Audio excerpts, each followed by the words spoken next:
नमो बुद्धाय. आजचा आपला विषय आहे पवित्र भूमी कपिलवस्तू. कपिलवस्तू बौद्धांचे पवित्र स्थळ आहे. कपिलवस्तू शाक्यांच्या राजधानीचे शहर होते. राजा शुद्धोधन हे तेथील राजे होते. याच ठिकाणी सिद्धार्थ गौतमांनी आपल्या वयाच्या 29व्या वर्षापर्यंत वास्तव्य केले होते.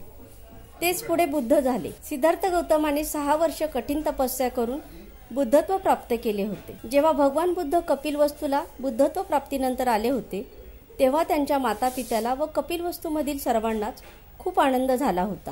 पिता शुद्धोधनाने भगवंतांना राजमहालात राहण्याचा खूप आग्रह केला होता, परंतु भगवंत व त्यांचा भिक्षू संघ निगृधन वनामध्ये राहून भिक्षाटन करायचे. तेथूनच त्यांनी गावोगावी बऱ्याच धम्मदेशना दिल्या होत्या. भगवंतांचा पुत्र राहुल याला सुद्धा कपिलवस्तूमध्येच दीक्षा दिली होती. कुशीनगरमध्ये भगवंतांच्या महापरिनिर्वाणानंतर त्यांच्या अस्थीचे 8 हिस्से करण्यात आले होते. त्यातीलच एक हिस्सा कपिलवस्तूला आणण्यात आला. त्याच अस्थीवर एक स्तूप बांधण्यात आला आहे. धन्यवाद.